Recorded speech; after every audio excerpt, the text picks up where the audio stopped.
Hello everybody and welcome back to Chapter Tactics, where we go over tactics and strategies for both new and veteran players alike. Today we're doing another faction deep dive with the one, the only, Alex MacDougall. How's it going, man? Oh, great. I'm excited with all the newness that I've been getting. Yeah, how are you feeling with the new bugs as of right now? Just a little precursor, because that's what we're talking about. So how are you feeling with the new book?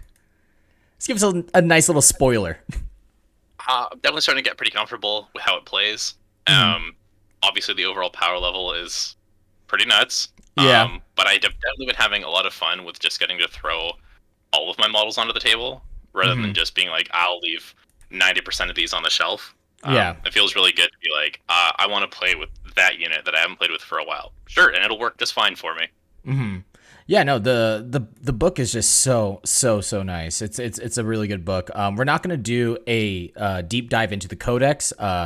If you have played Tyranids, or if you are a player of Tyranids, obviously, you know, the book has been leaked for like a pretty long amount of time.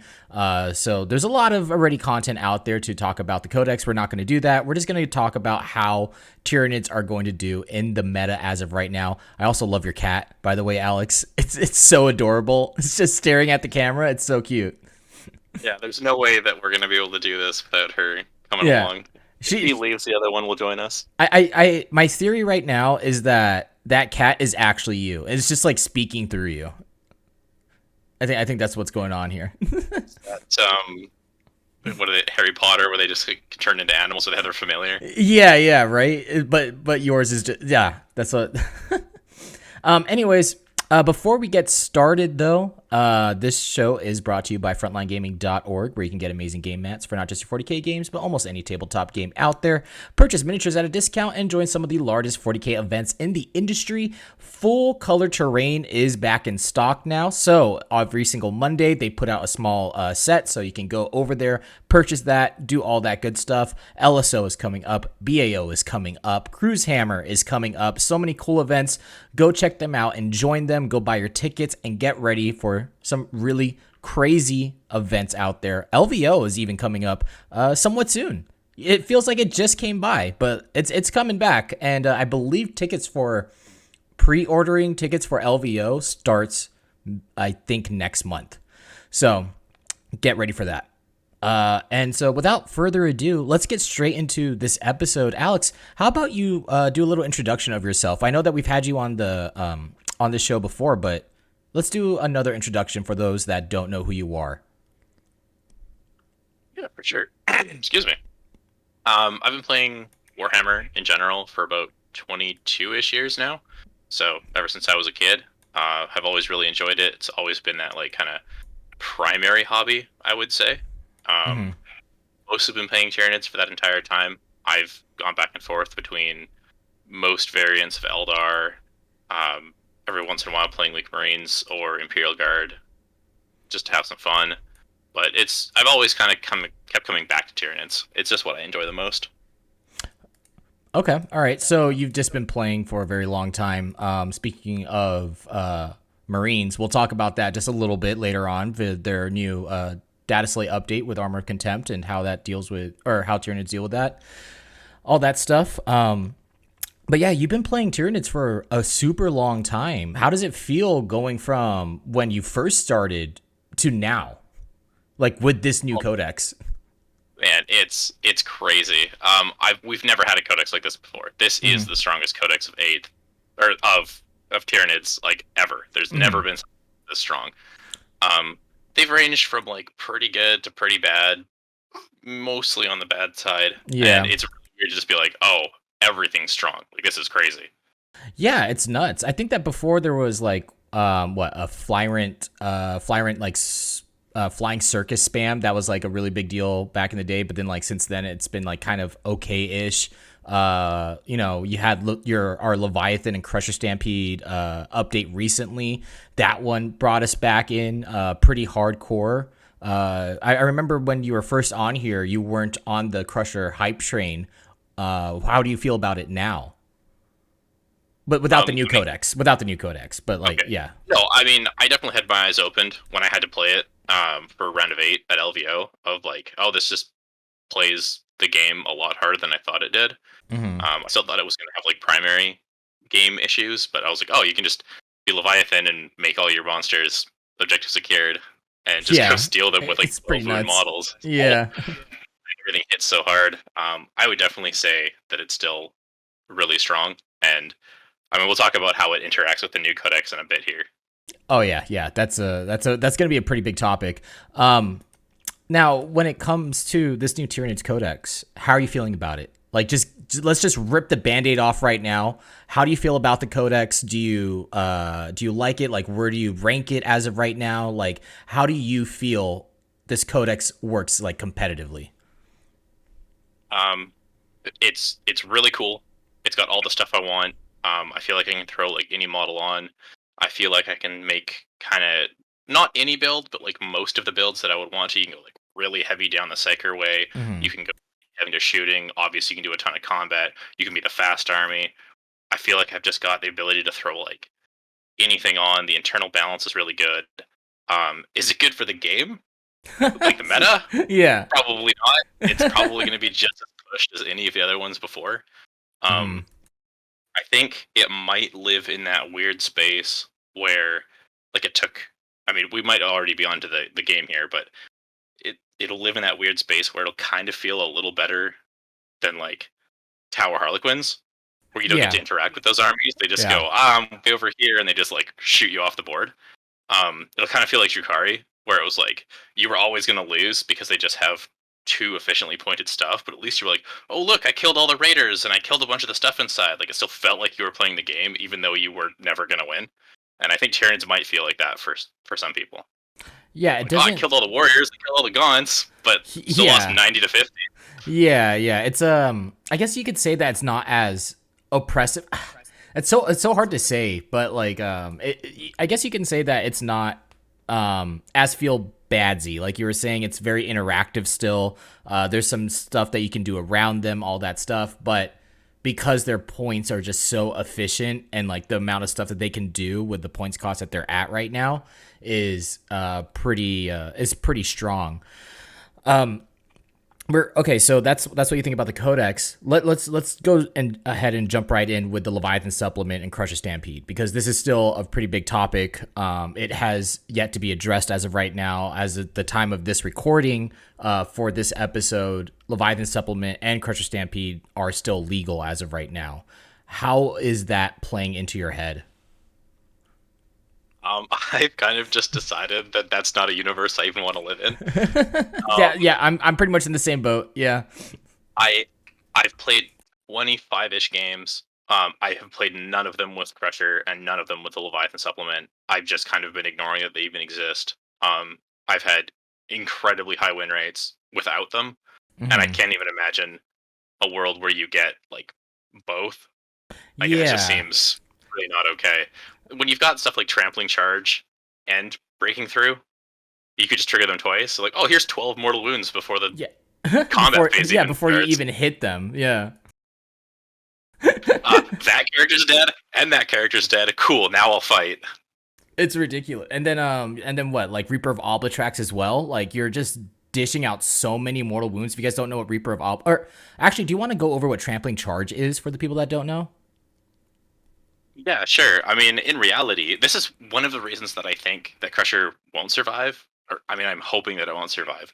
But, like, in my opinion, Trampling Charge is, like, the balanced version of the Crusher Stampede version. I agree. So, Crusher Stampede is like, if your strength is better than their strength, which will be the case most of the time, you get on a 3+, you deal a mortal wound for however many wounds you have left. So, if you have, let's say 12 wounds, it's a Hive Tyrant, you're just like, oh, I'm looking, and it caps at 6. Okay, cool. So you're looking for 6 3+s on 12 dice? That's easy. You should roll 8 most of the time. Grappling Charge is the balanced version of that, where if you have a specific keyword, it gets a little better. If you don't have the keyword, you do like D3 or 3 mortal wounds. Like that's far more reasonable than just almost 100% of the time cure 6 mortal wounds. Mm-hmm. With no variation at all. Yeah, and the I think the caveat is that you have to have the keyword Horn Chitin. You have to be a Horn Chitin model, and on a 2 to 5, you take 3 flat mortal wounds, and on a 6, I believe it's D3 plus 3 mortal wounds on the charge. So, still very, very strong by itself, just in general. But like, there's just so many mortal wounds that you can pop off inside of this book. We mentioned briefly Reaper of Oblitrax. That relic is insane. You couple that with so what that ability does is, or what that relic does is, it equips to anything that has the bone swords, or anyone that's holding a bone sword and lash whip. So this is going to go on your Flying Hive Tyrant. Whenever you make an attack, whenever it successfully wounds, whenever any of your attacks successfully wounds, you deal a mortal wound in addition with no cap, and you have access to reroll your wound rolls as well. So like, you couple that in with Trampling Charge, Hand Breaking Through, and your psychic powers. It's like, it's not uncommon that you can drop 18 mortal wounds on a unit at any given time. You will one shot like a knight, like very easily for 2 CP, maybe 3. It's pretty gross. Yeah, it's a lot, and it's one of those things where, I mean, honestly, the biggest part about all of this is that if you're doing this with the Flying Hive Tyrant, it's not a trade piece anymore. So there's another stratagem called Encircle the Prey. Oh my which goodness. is anything with fly or burrow. So at the end of the turn, you can just leave. So a lot of times, I think you can do that for like cool technical plays, like pulling something, because it's at the end of the turn, so you get to like throw a unit forward, get your stranglehold, hold 3 and more than your opponent. Stop getting at that, and then spend 1 CP and leave. Cool. So I didn't have to trade that unit. But with the Tyrant, you're just like, I throw him 28 inches into your lines because I advanced and cast Onslaught on him, and then got a good easy charge because we have stratagems to boost the charge now. Got in there, murdered everything he was touching, and now I'm going to spend 1 CP and I leave, and you don't even get to fight back. Yeah, it's so uninteractive. It is crazy. Speaking about Encircling the Prey, that's a stratagem that you're going to see like almost every single game that you're fighting against Tyranids. Alex already talked about what it does. It's any unit that has fly. You just select it at the end of your turn, and then you just post it back up into the sky, and then it can deep strike in at any point in the game, which is pretty powerful. So is that a stratagem that you're constantly using all the time? I usually use it about 2 or 3 times a game. Once on the turn that the Tyrant goes in and deals some really important damage to something I need to get rid of. Maybe 1 on turn 2, or maybe even on turn 1. If the Tyrant isn't going turn 1, we'll use turn 1 on like Gargoyles or the Parasite or Zoanthropes. And it's usually just like get onto an objective, raise the banner, leave, so I can use that Gargoyle unit later. Or Parasite. I like giving the Parasite the Warlord trait for 5 models, count as Obsec. She's great to just go interesting. And, like, yeah, just like, because she's crazy fast. She moves 16, so you just like advance her, fly over something, do some damage if you want, land on an objective, get Stranglehold, and then she leaves. Yeah. And Zoanthropes are nice to just like take off the board. I was specifically doing this against Harlequins, where we were concerned with the fact that I just can't hit your Void Weavers. Throw the Zoanthropes up, land them down, super smite, kill a Void. Cool. A fine trade. Yeah, a good one would say a very balanced trade. And then, but there is a caveat for Encircle the Prey. If you do come onto the board, you can't use Encircle the Prey on the unit that came onto the board. So that, thank God. Yeah, thank goodness. So you didn't mention the Harpy as one of your units for using Encircle the Prey on. Do you not run like Harpies at all? I've been mostly practicing for GW Seattle. Okay. Which my fear is that with GW terrain, you can hide like basically everything because you've got the massive 12x12 boxes. If you're playing against the other big hunters out there, Void Weavers, I think 2 Fire Prisms is a really good call in Craft Worlds, or you go like, aha, I can hide my entire army, and Harpy's dead. Yeah. Like, he's just gonna get scooped like every single turn if you go second. Okay, all right then. Okay, so you're not choosing out the Harpy for Encircle the Prey. What are the key stratagems that you're using like almost every single game? Encircle the Prey for sure. And I should mention, I think the Harpy is fantastic. I think it's one of the Mhm. best data sheets in there. I just think it has a weird niche in the meta where somebody's going to take a Storm Surge, somebody's going to take a Fire Prism, and you just can't hide that model, and now it dies immediately. Whereas you Mhm. could have kept your entire army alive. That's Yeah. more of a GW terrain and current meta call than the Harpy being like bad. I think the Harpy's nuts, actually. Mhm. But Trampling Charge is great if you need it. Um, Using Encircle the Prey obviously is very common. I'm still a huge fan of Overrun. I really like my Oh, Raveners. dude, It's Overrun's nice to so like, good right now. yeah, scoop something and then either like get to safety or like run those Raveners forward and make a big 5-man wide line of like, you don't get to move now. Sorry.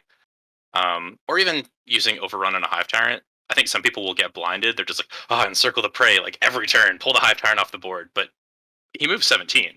You can just get back behind a wall or back to your Tyrant Yeah. Guard and keep yourself safe that way. Mhm. What else? I do like the Adrenal Gland strat, where you get extra attacks. I have been playing a lot with a 9 block of Warriors, and yep, just 9 extra attacks for 1 CP. Very good. um, Using it on the Tyrant itself for extra attacks if you need to have that little damage boost. I still use Voracious Appetite. There's a decent amount of stuff still using like Transhuman, which makes that Tyrant hit a lot less efficiently. So rerolling your wounds is really nice. What are some of the other ones I've used pretty regularly? I have the book right beside me.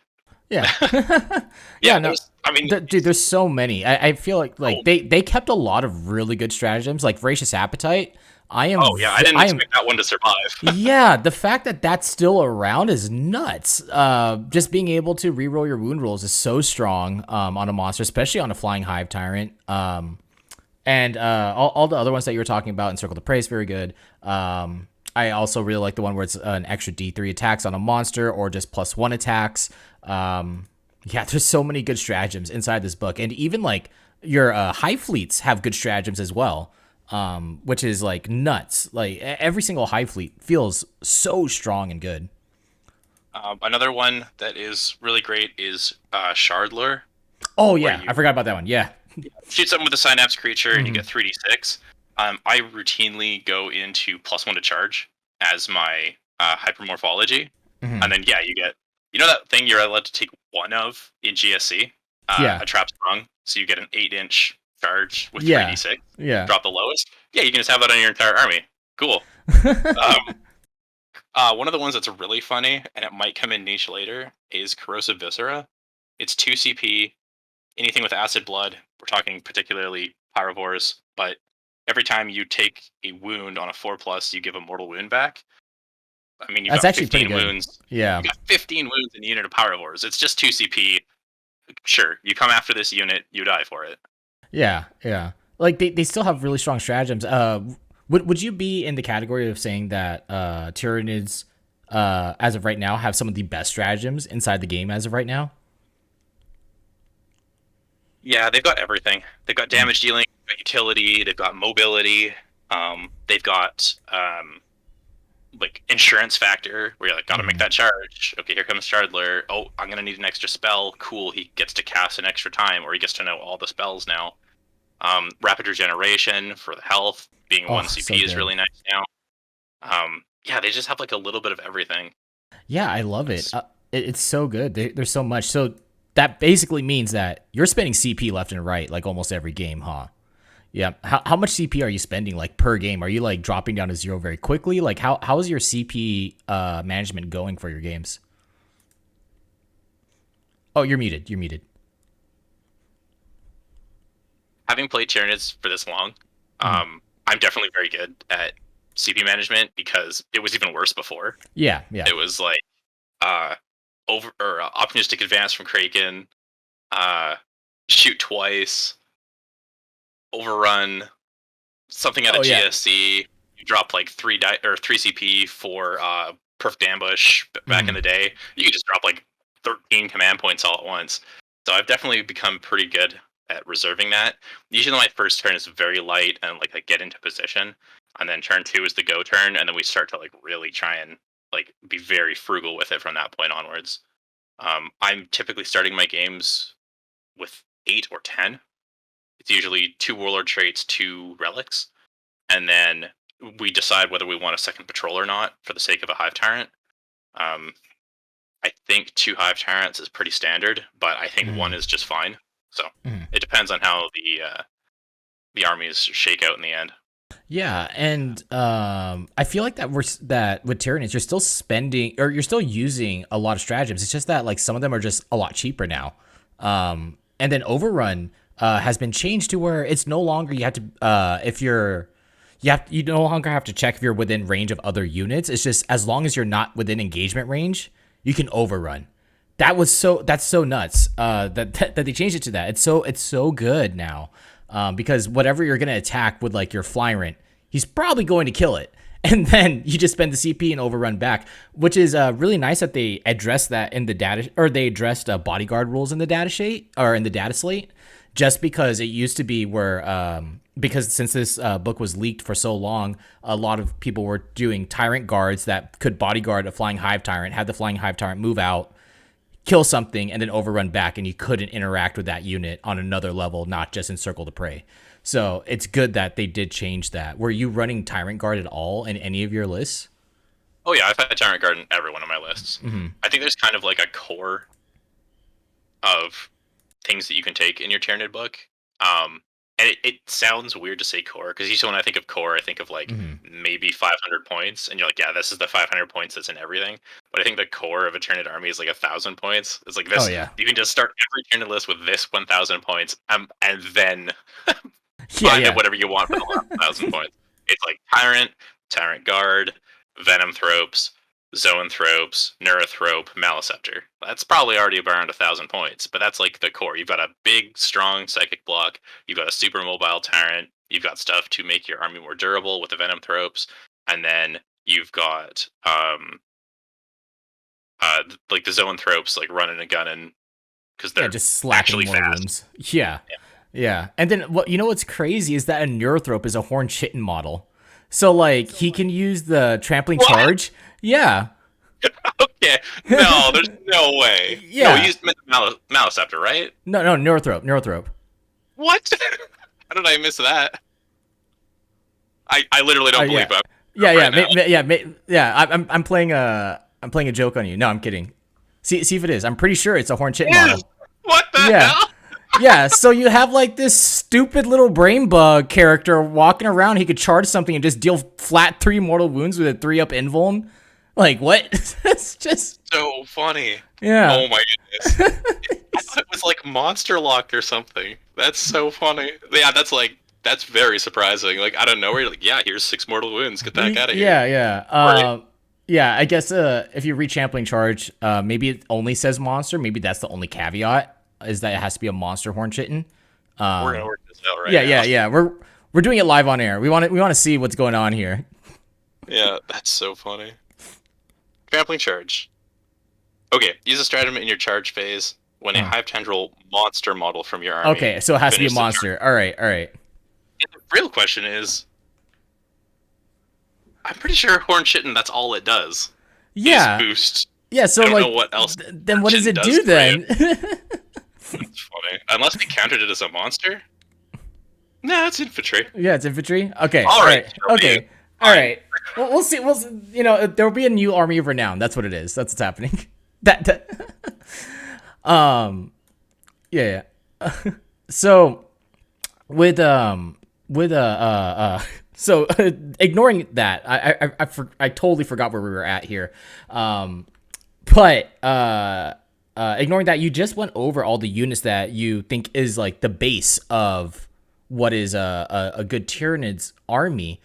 What is your reasoning behind like all those choices? Because like I know exactly what you're talking about. Venomthropes for the -1 to hit, Maliceptor because he's just a good brain bug, Zoanthropes for the 4-up invulns, all that stuff. Do you want to like kind of just break down why those are the most core units inside of a Tyranids army as of right now? Yeah, all those units have like a good overall amount of power, but then they've also got this like crazy utility baked in. So you've got the Zoanthropes for their synaptic imperative, because obviously just hand out a 5+ invulnerable save or 4+ invulnerable save to your whole army. Wildly powerful for a turn. The Neurothropes, +1 to cast, +1 to deny, 5+ against mortals, also very powerful Synaptic Imperative. Both of those are also just tanky, durable, and just great casters in their own rights. Mhm. Zoanthropes throw out a Super Smite, which is D6 +3 with the Zoanthrope rule, 50% of the time. Neurothropes, fantastic buff for the other two casters. They've got healing ability for the Zoanthropes. They've got the 3d6 take the top 2 dice for your cast. So if you want to really juice up the Maliceptor or the Zoanthropes, just fantastic. They all work really tightly as a unit. Mhm. Tyrant Guard obviously just go hand in hand with the Hive Tyrant, and the Hive Tyrant is kind of your like weirdly your like long range threat. It's Yeah, like it's weird. 30-inch range threat is what the Tyrant actually has. And then you've got the Tyrant Guard to protect, and then the Venom Thropes are just, it's great to have a -1 to be hit on most of your Mhm. army. You can spend 1 CP to extend that range to a 12-inch bubble, which is just, it's your whole army. If you have 3 Yeah. guys all spread out, you just get your entire half of the board is -1 to be hit. Yeah. And then also, for some reason, they slap in combat and also have a fight last and a no fallback. Yeah. This is weird. Why not? You didn't mention Tyranid Warriors at all. What is are they on your priority list, or do you think that you can live without them? No, they're, I mean, okay, so the only miss, I think, in the entire Tyranid Codex is the little bugs. Mhm. I think all the little bugs kind of suck. I can see that. Yep. Don't want Termagants. They're 7 points. They don't do anything. You can juice them up, but they still don't do anything. Especially with Armor of Contempt now. Oh yeah. Rippers are trash. There's just things that do everything they do better. Hormagaunts might find a place, but 8 points is still really expensive. And in all of my lists, I have a single unit of gargoyles that are just there for utility. They're just there to go do objectives. I'm not expecting them to do anything else, kill anything. Just go do the mission for me. So warriors are essentially our only troop choice, but who cares? They're amazing. Oh, they're so good. 25 points. Like every time I would play somebody new with them, they're like, "I'm sorry, how many points are these things? What are they doing to me?" Like they have good shooting, durable, insane combat. Like when you're like, "Yeah, no, I have 45 attacks out of my 9 models." At strength 8. At strength 8. Yeah, like 2 damage. Like hitting on 2s because of direct guidance, rerolling 1s because of the tyrant. Like, do you want to just pick them up? Like, do we really need to roll this? Yeah, dude, it's so nuts. Like, I remember when the Tyranids Codex was like coming out, and I was like telling people like, hey, these are what Tyranid Warriors do. You guys have to watch out for these guys. They're very, very powerful. Like just don't think that you're gonna walk up to them and just smack them and then they're just gonna die and then that's it. Like, and every time I did that, I always had to write an entire paragraph of all the buffs that Tyranid Warriors have access to because there's a lot. There's so much. They can't run from morale because they're synapse, right? So they can't do that. So they're fearless, just straight up. They are also synapse. Their hive mind imperative is exploding 6s in melee combat. They have options for a strength 8 weapon that gives it +1 attack for free. It doesn't cost any points for that. Death Spitters, also their ranged weapon, also free. I don't know why, but that's free. You give them 15 points for adrenal glands. That's what makes you strength 8. You get +1 your movement, so you're moving 7 inches on a troop choice. You put them in Leviathan, and they're also transhuman. Like, what? That's 8 things that I just listed off. That for 25 points. And like, what? With a 4-up save and their T5. Makes no sense. I remember telling somebody like going through, I was like, yeah, everything that you just said, even like having adrenal glands opens up the strat for extra attacks. Yep. For 5 points, you can give them flesh hooks, and now there's a stratagem to let them hit on 2s. Also, your jump infantry now, so you can just pass through crates. Yeah. And then I was like, yeah, and there were 25 points. And the person I was playing against, a friend of mine, was just like, that doesn't make any sense. He's like, what's their downside? Like, what is actually their downside? I was like, bad armor save? Yeah, they got a 4-up, I guess. Like, but who cares? Don't forget the -1 damage strat.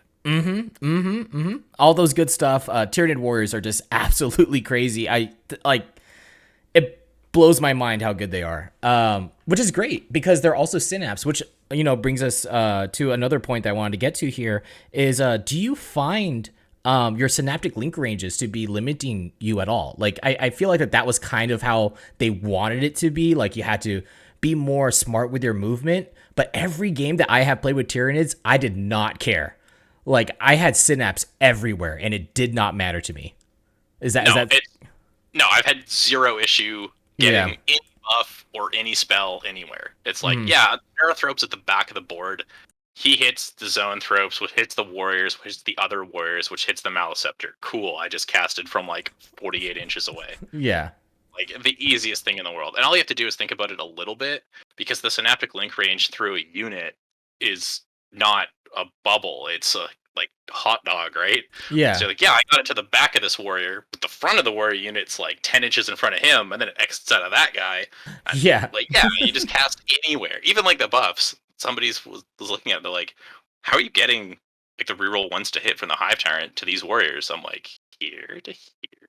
Here to here. Yeah. It's just you're just like bopping them like throughout the entire game, just like this is gonna go on to here, onto here, onto here. So like even the synaptic link ranges aren't like hard to get to, and a lot of your psychic powers use synaptic link ranges. Like Onslaught is a synaptic link range, I believe. Catalyst as well. So like you can get those buffs off, those strong defensive and offensive buffs onto your units without like any. Like it's really easy, especially since warriors are synapse as well, and like kind of extends out that range. It's crazy. Now for the biomorphologies for the hive fleets, and we'll talk about the hive fleets right after this. But for the biomorphologies, which ones are you enjoying the most? Are you enjoying hunt, lurk, or feed more? I mean, primarily from what I've been playing, because if we're talking about the hive fleets, one hive fleet is the one I think is the best. The other one is the hive fleet I think is the most. Neither of those hive fleets have access to lurk. I think lurk is the best. Counting as 5 wounds and being objective secured on all your monsters is fantastic. It's very strong. Extra save if you're in cover, very strong. I can't remember what the other ones are, but they're all. I think lurk is just the best table. Oh, it's so strong. Yeah. But I've just happened to be picking ones where I have to pick from either feed or hunt. I love ignoring terrain. Sometimes you're just like, you're going to get slowed down a ton. I'm going to ignore everything. Also, it's not even ignoring terrain. Sorry, I should say it's ignoring movement penalties. Yeah, it's inexhonorable. It's inexhonorable advancing almost, right? Yeah. Screw you, Tanglefoot. Screw you, Tau, plasma grenades, or whatever the heck it is. I'm charging you. You can't stop me. I like +1 to charge. I like there's a couple other ones that I have sometimes teched into. I'm a sucker for +1 to charge. I probably use it more than I should, even when there is like a situation where it might not be the best. I just love being like, deep strike charges are not failing. Yeah, just guaranteed charges are just always good, right? Like it's just guaranteed distance, and like the more that you can guarantee it, just the better it is.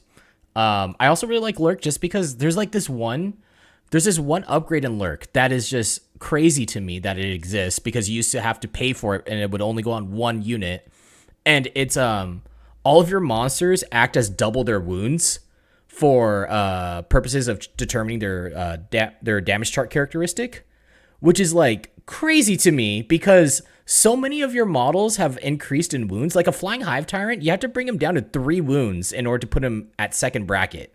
Like what? That's crazy. Like that's so much fun for me for building like a cool like a lurk type of like I think like behemoth or might have it type of army. But like you said, I can already tell which hive fleets you're already going for off of the ones that out of the categories that you enjoy. But yeah, what were the other options that you like going for? It hasn't come up in a game. I haven't. It's one of those ones where I would use it if my opponent was really combat oriented. But any time opponents have been really combat oriented, the game's been a blowout. Yeah. But having your entire army being able to heroic. Oh, crazy. That's Space Wolves. Crazy strong. Yeah. That's nuts. On warriors and venom tropes and everything, like man, you just kind of interweave your units, and you're like, anything that charges is getting hit with everything. Yeah. Yeah. Yeah. There's not a ton of other ones that I'm really into. Um, Hmm. there might be some if I ever go heavier into playing Tau. Just having your army not be able to be overwatched is pretty Oh, cool. that's pretty good. Yeah, especially Um, with armor content becoming more in the meta now, or since that came out, you're probably going to see a lot of like salamanders at this point with their you can't reroll wounds against them anymore. Plus AOC, you're going to see a lot of flamers nowadays. So turning off Overwatch is nice. And so, what we're talking about here, these are biomorphologies. Every single hive fleet that you have has access to these. You'll have like one trait that you can use built into the hive fleet, but you can switch it out for whichever one. If it says that you can switch out a trait in the hunt tree or in the lurk tree, then you just choose one of those and you can pick any trait from those trees. So that's what we were just talking about. So let's just go on and talk about these hive fleets now. I can already tell which ones you like, but what hive fleets are you seeing as the most competitive, and then the ones that are the most fun for you? um, I'm gonna quickly go back to the questions that you showed me because I don't think we fully answered them. But what do I think about the supplement Crusher Stampede being legal? I hope they aren't. Mhm. The Tyranid Codex without those is still S tier and probably the best codex we've got right now, especially after the data Mhm. slate. Yeah. With those supplements, completely unacceptable. Immediate emergency nerf. Yeah. Yeah. Let's talk about these hive fleets. Which ones do you think are you gonna see more competitively? Like which ones do you think that people are gonna be fighting against the most? And which ones do you prefer to play like when you're just joshing around with your friends? um, there's definitely a couple that I want to see work that Mm. don't because of data sheets. I would love to see Gorgon and Hydra. I like the rules. I like the Mm. outnumbering. I like poison. It feels very Tyranid to me, but they are definitely two high fleets that are very all in on like Hormagaunts, and I just don't Yeah. think Hormagaunts make the cut right now. I don't think they're particularly. If they go down to 7 points, we'll talk. Mm. So those two are ones that I would like, but I don't really believe in. Kronos is not for me. I am not in Tyranids for shooting. So Kraken is my favorite. It's what I've played throughout all of eighth. I realized it was like far and away the best one in eighth edition until the very end with Octarius. Mm. I just like the idea of Raveners moving like 20 inches and charging through walls and stuff.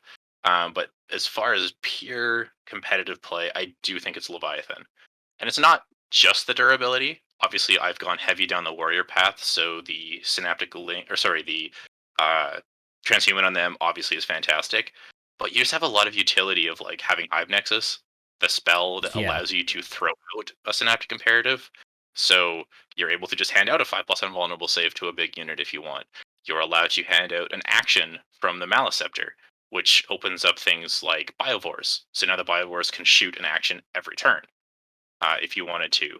You can use it on the Maliceptor itself. You Hive Nexus the Maliceptor, and now the Maliceptor can throw its -1 strength aura every turn on top of casting. It's just a very good utility, play the mission, play the game well kind of high fleet. Oh yeah, and then like on top of that, you have your transhumans for all your synapse units, which everything is going to be transhuman, or everything is going to be synapse. Like I think a regular like Tyranid army will have maybe like 3 units that aren't synapse, and like that's pretty much it from there. Maybe 4, but everything else is going to be synapse. So all of them are going to have a 4-up invuln, and everything that isn't those 4 units that aren't, they get mini transhuman. So that's still cool. That's good for them. But yeah, I agree. Their psychic power is one of the reasons why you run Leviathan, is just because it's so flexible. If you need a unit to have exploding sixes in combat off your Tyranid Warriors, you can do that. If you need something to get fallback and charge, just like a specific unit, boom, just slap that onto there. Like and this couples in what we were saying before, where it's all synaptic link range as well.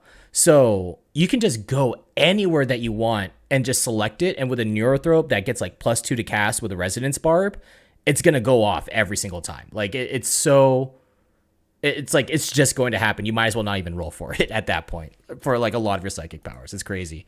Now we keep talking about this Maliceptor guy. You want to talk about this Maliceptor guy and why he's so good?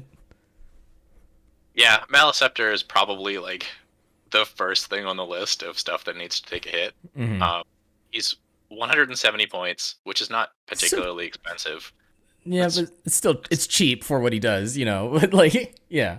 it's reasonable. He's T8, 15 wounds, 3+4+, so he's very, very tough.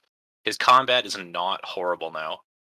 Better weapon skill. He has a sweet profile, but his spells are nuts.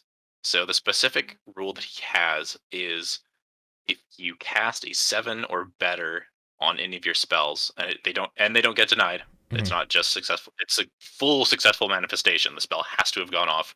You just get 3 mortal wounds. Flat 3, 12-inch range, don't need line of sight. The real sauce is that you can just juice him up with the Nerfs ability. So he has 3d6, take the 2 highest. So he's almost always rolling 7s. You can couple that up with either his Synaptic Imperative or the Neurothrop Synaptic Imperative, where you can either get a +1 to cast or a free action. And you can do his action, which is fantastic. And then you can smite. And then you can Neuroparasite. And then you can spend a CP to do Psychic Scream. So on average, he can just throw out like 20 mortal wounds by himself. Mhm. It's nuts. Yeah, It's not okay.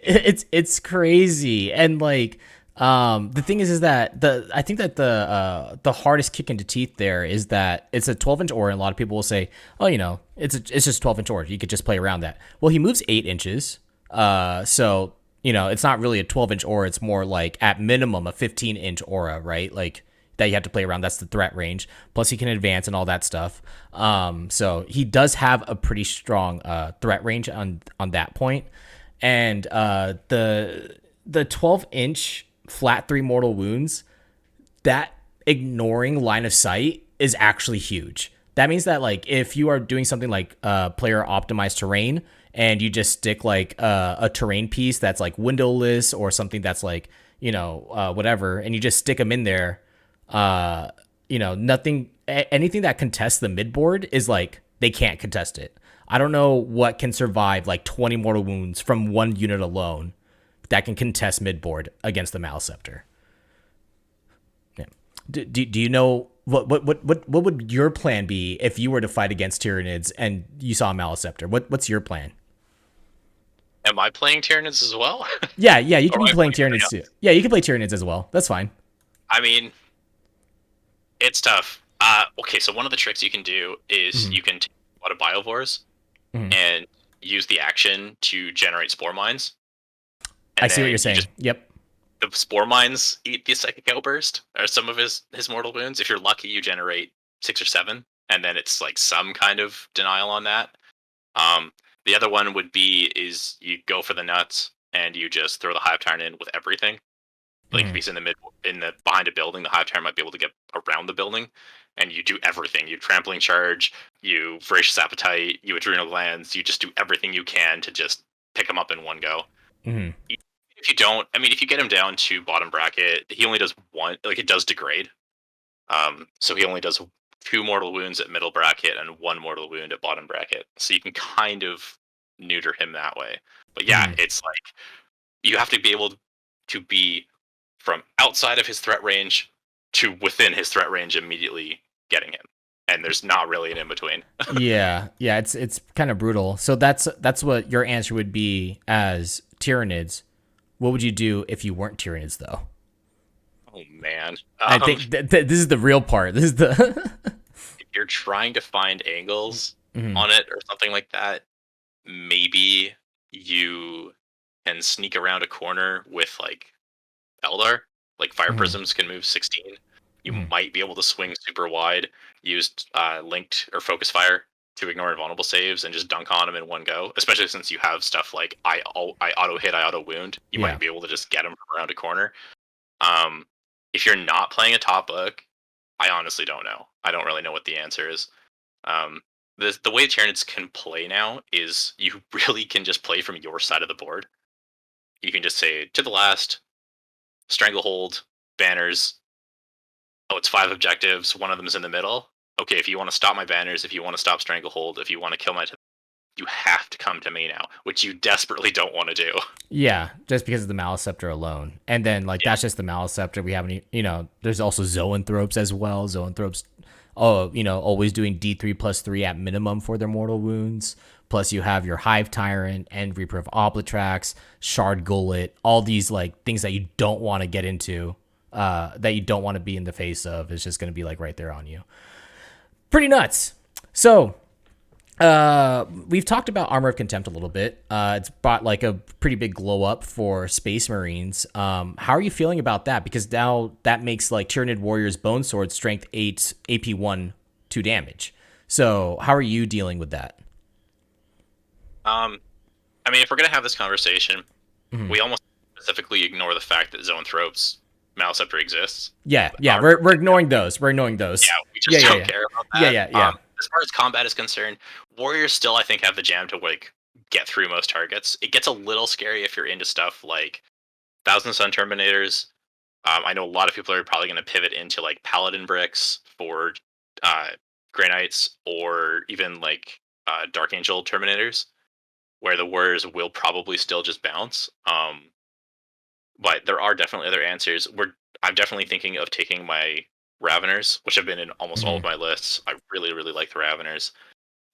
Taking them from having the Talons to the Rending Claws, because now you are Strength 6, AP -4, so you'll just plow right through Armor of Contempt in a lot of situations.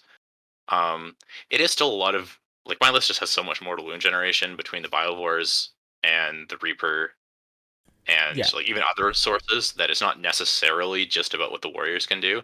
But you can sometimes still just burn through with volume. Death Spitters are AP -2.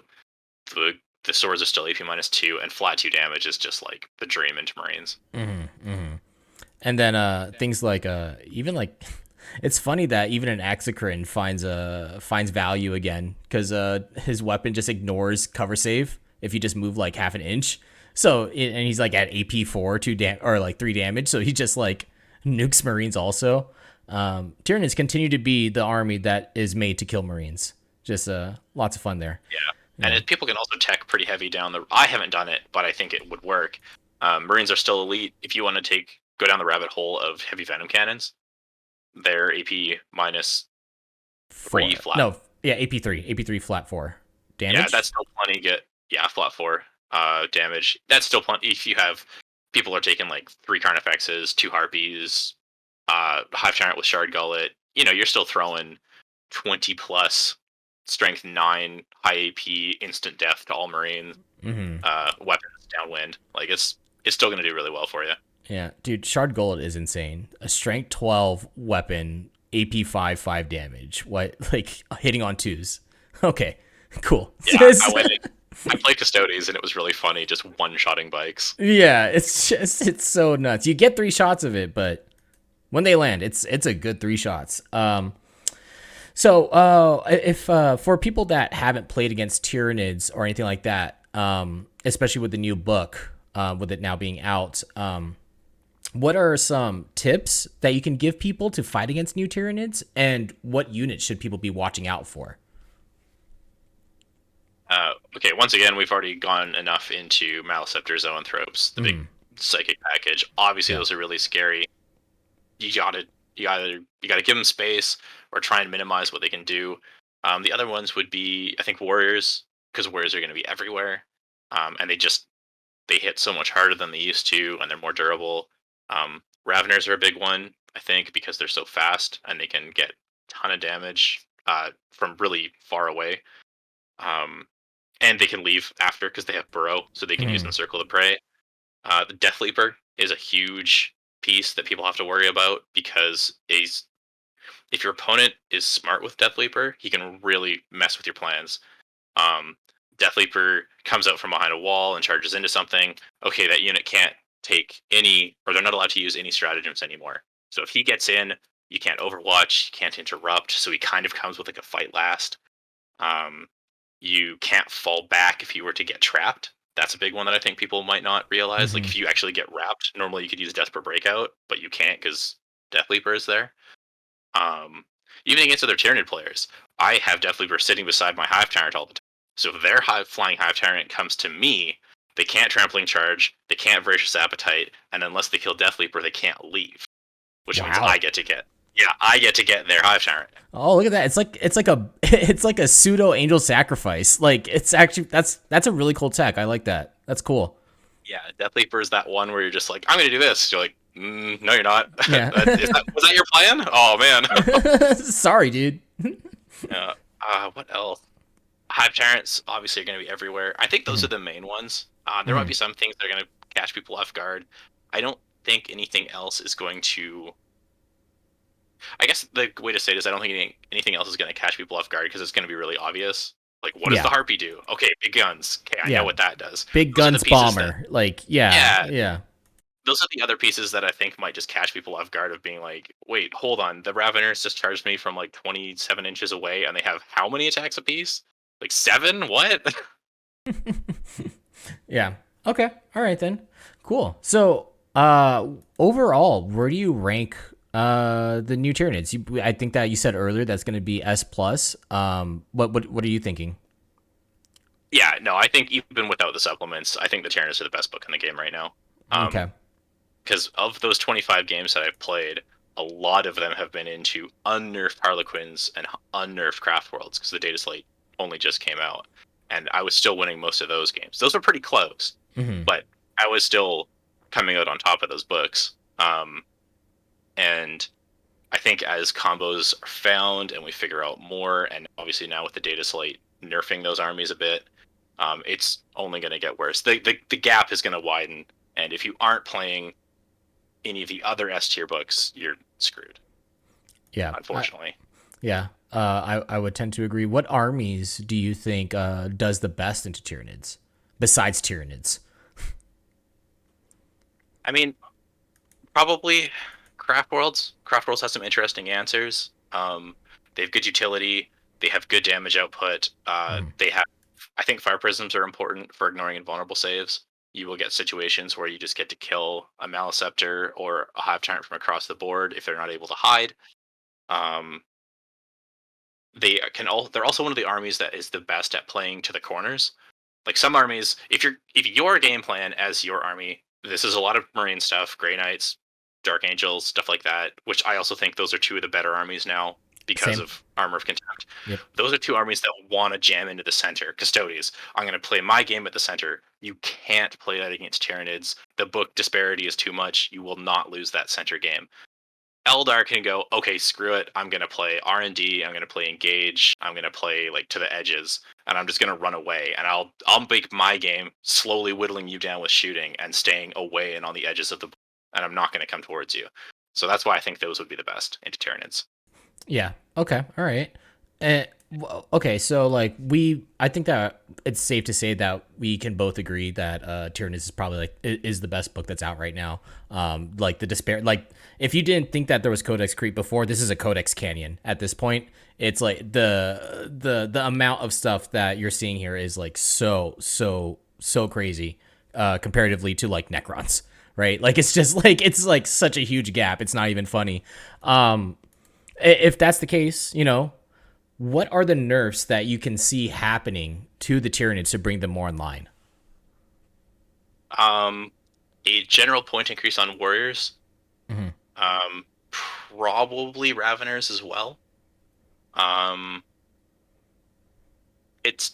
would say, because I have thought about this already. Encircle the Prey becomes 2 CP on monsters. So it becomes more expensive for the Hive Tyrant to do its thing. Maleceptor, probably a bit of a rework. Let's make it so that it doesn't go through walls, the Psychic Outburst. Yeah, I can agree with that. Maybe you only get Psychic Outburst once per turn. It's one of your spells gets the Psychic Outburst instead of all of them. They also have to figure out how it's going to work with Psychic Actions and spells, because right now, the way it's worded is that you just get your Psychic Action on top of everything else. Like, it doesn't even count as a cast. So maybe if that actually takes up one of your casts, and you get to cast less, because you can have a turn where you cast 4 times with stratagems and stuff. Yeah. Let's maybe limit it down to like only 2 casts, a third with a spell, or with a stratagem. And even then, maybe like a points increase. What else? Maybe a points increase on the Harpy. It is kind of a wild data sheet once we don't have like Fire Prisms and stuff being able to scoop it from across the board. maybe even the Nerf rope up a couple points. It's pretty wild for 100 points. Yeah, yeah. Yeah, it's one of those things where there's like there's a lot of ways that they can hit the book. But like what's so great about this book is that even if they do get hit, dude, this book is massive. There's so many good stuff in it that like you could just flip to something else and be completely fine. There's so much. This might become a Drukari thing where Yeah. they miss the mark a couple times, or they only hit the stuff that's in every list, and then people go, okay, fine, well I'll just use that now. Yeah, yeah, exactly. Because like there's still screamer killers that are still that you can still run, and those are nasty as well. It's just that like it's like if you were to do like a tier list, there's like S plus, and like there's all the S plus units, and then there's S, and then there's like S minus, and then there's A plus. Like that's what we're at right now. Which is pretty crazy. Which I'm happy about because I like Tyranids. You know, they're so much fun. They're really really cool. But the disparity is like pretty nuts. All right, cool. So that's all that we have planned out to talk about for today. Is there anything else that you want to add on to this? Any other topics that you want to talk about? No, I think we were pretty complete. Yeah. I think this is pretty good. Okay, cool. All right, so that's the Tyranids Codex. Hopefully, this episode, by the time that's come out, we'll see some we'll see how they did at tournaments and what happened there. But until then, we'll see you guys later. Alex, please plug yourself on all the social medias that you can possibly name off right now. Obviously, I think a lot of people know me mostly from Art of War, where I am a coach. Obviously, an expert, but I'll teach anyone anything about 40k. I'm not super big on social media, but I am in a lot of different spots on Discord. You can find me in the Best in Tabletop network with Colin Fairman and Mitchell Pelham, Beck Arnett, doing stuff there. We just had a video drop today. The Art of War Discord, and a couple other little Canadian ones as well. So yeah, check me out on there, and I'll talk your ear off if you let me. Awesome. Thank you guys so much, and we'll see you guys in the next one. Have a good night, everybody. Bye-bye.